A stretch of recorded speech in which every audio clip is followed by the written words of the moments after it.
Good morning. कैसे हैं आप? आई होप अच्छे होंगे, बढ़िया होंगे आप, जैसे हर बार की तरह। अभी जैसे आपने थंबनेल देखा होगा, समझ में तो आपके आ ही गया होगा कि इज़राइल का काम बहुत आसान हो गया है अब, जिसमें कोई इंटरव्यू नहीं चाहिए, कोई रजिस्ट्रेशन नहीं चाहिए, कोई पीसीसी नहीं चाहिए, कुछ भी नहीं चाहिए। डायरेक्ट वीज़ा मिलेगा, वो भी सस्ते में मिलेगा आपको, 1.5 से 2 लाख में मिलेगा।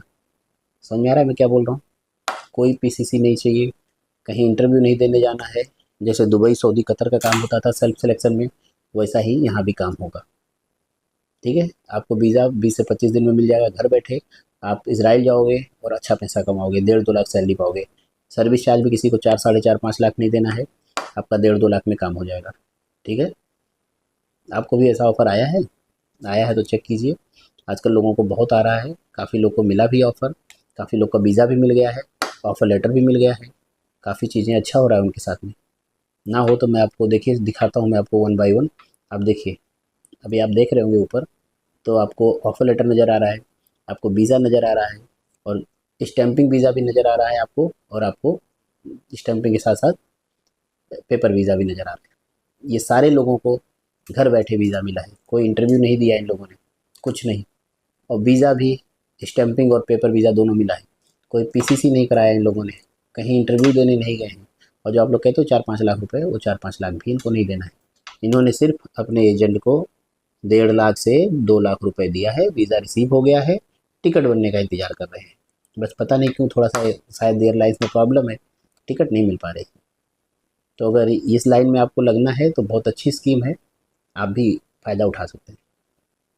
हंसी आ रही होगी, समझ गए होंगे, पता नहीं समझदार लोग, कुछ लोग सच में सोच रहे होंगे कि नंबर दे दो, कल आके हम भी अप्लाई करते हैं। तो भैया, ऐसा कुछ नहीं है।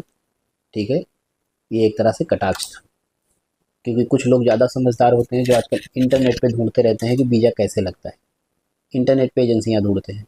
तो भैया लोग, इंटरनेट पे एजेंसियाँ ढूंढना बंद करो। ग्राउंड पे जो चीज़ होती है उसी में दम होता है। इंटरनेट कैसे होता है? गांव की भाषा में कहते हैं ना, हवा में काम। तो इंटरनेट कहाँ पे होता है? हवा में। तो इंटरनेट बहुत अच्छी चीज़ है, इंटरनेट पे बहुत अच्छी जानकारी है, इंटरनेट पे बहुत अच्छी चीज़ें होती भी हैं, मगर इंटरनेट को चलाना और इंटरनेट को एक्सेस करना, उसमें सही गलत को नापना भापना फिर डिसीजन लेना, ये बहुत कम ही लोग को समझ में आता है। तो भैया साहब, इंटरनेट को चलाना और समझने में बहुत फ़र्क होता है, और सही गलत को छाँटना एक और अलग चीज़ होती है। तो काफ़ी लोग ऐसे हैं जो इंटरनेट पे सर्च कर लेते हैं यूरोप, इज़राइल, और सब सर्च करके अपना पेमेंट कर देते हैं, एजेंसी में जाके मिल लेते हैं, पैसा दे आते हैं। ऐसे ही वीज़ा, ऑफ़र लेटर रिसीव कर लेते हैं, टिकट बनने का इंतज़ार करते रहते हैं, वो टिकट कभी बनती नहीं। और उसमें जुड़े आपके गांव देश के ही लोग होते हैं, लोकल। कि काफ़ी लोगों को मुझे कॉल आता है, काफ़ी का मैसेज आता है।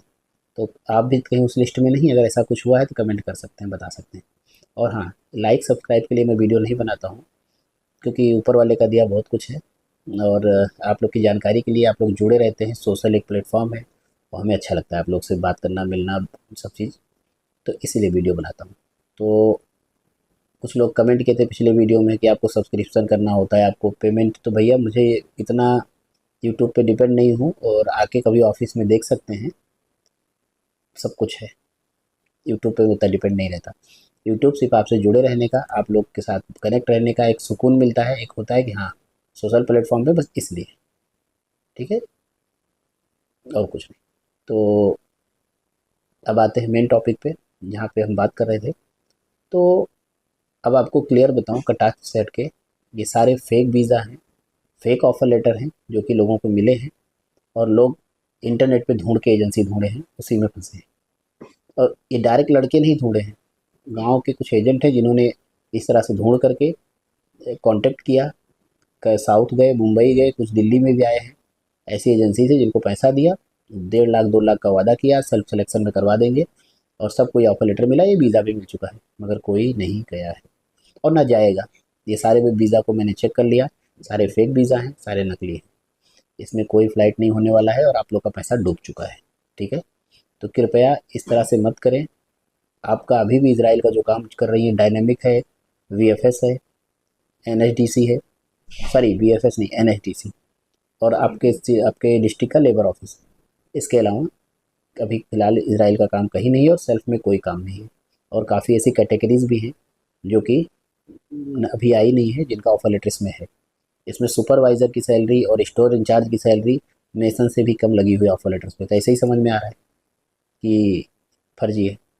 तो बॉस, ध्यान दीजिए, ऐसे काम मत कीजिए। आप लोगों ने टाइम और पैसे को वेस्ट मत कीजिए। और हाँ, कुछ लोग के लिए मेरा एक संदेश है कि भैया, आप जब स्किल्ड नहीं हो, जो चीज़ वहाँ चाहिए नहीं, उस चीज़ के लिए आप इसराइल का वेट करके पूरा साल तो बर्बाद, वो 6 महीना बर्बाद कर दिया, अभी 6 महीने बाद पूरा साल।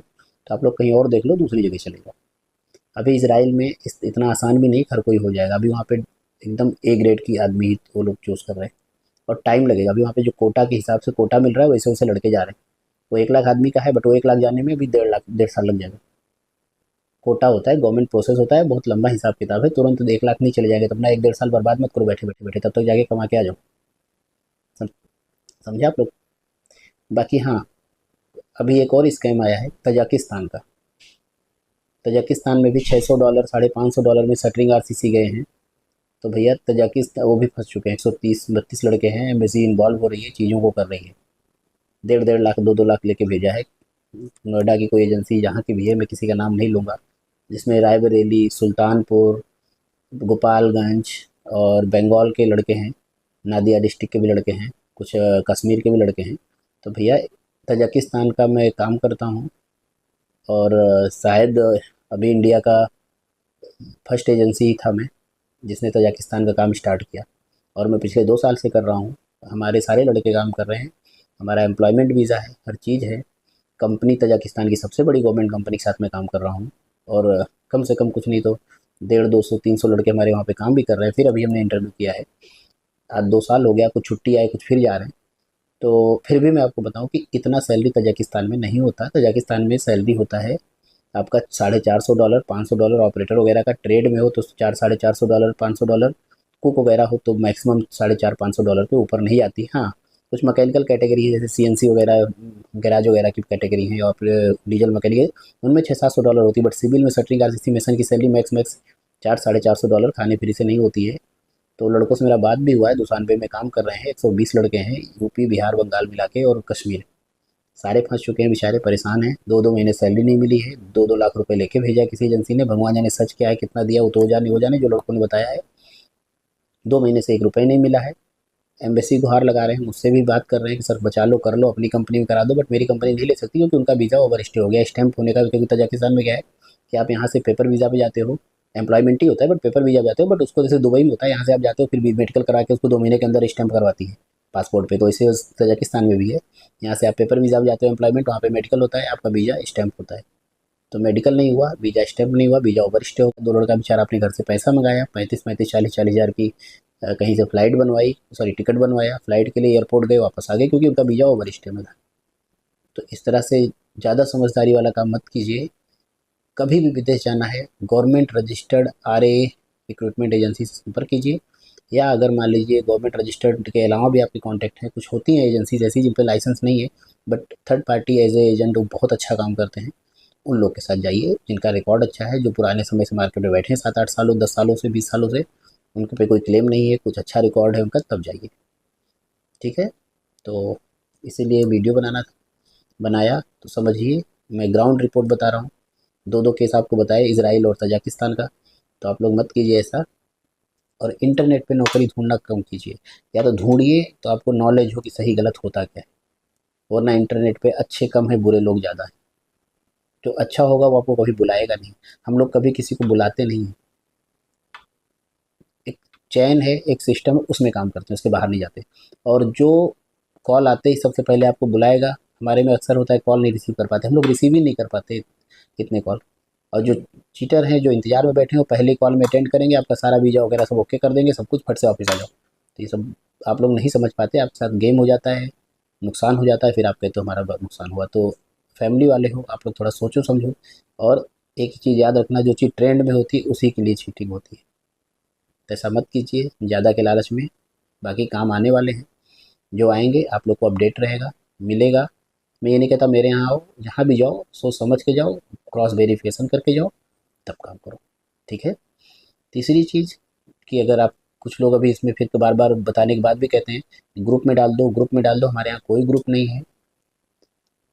हमारा व्हाट्सअप का अपना चैनल है, डिस्क्रिप्शन में फिर इस वीडियो को भी डाल दूंगा, उसमें जा करके आप चाहो तो ग्रुप को ज्वाइन कर सकते हो, चैनल को, लेटेस्ट डिमांड आपको वहाँ सारी मिलती रहेगी। ठीक है, बाकी कोई क्वेश्चन हो, कुछ ऐसा हो या आपके साथ भी कुछ गलत हुआ है, आप कमेंट बॉक्स में लिख सकते हो, या व्हाट्सअप ग्रुप को ज्वाइन कर सकते हो, वहाँ पे लिख सकते हो। मेरे लायक जो सहायता होगी, जो मदद होगी, ज़रूर करूँगा। जैसे कि तजाकिस्तान में फंसे लड़कों के साथ अभी एम्बेसी बात करके बिराज सर से, जो एम्बेसडर हैं वहाँ के, उनको इन्फॉर्म करके और हम लोग करवा रहे हैं, और भगवान चाहेगा जल्दी उन लोग का कुछ ना कुछ अच्छा हो जाएगा, या तो कंपनी सेटल हो जाएगी या तो वापस आ जाएगी। ठीक है, बाकी किसी को कोई दिक्कत है तो चाहो तो कमेंट में लिख सकते हो। ठीक है, थैंक यू वेरी मच।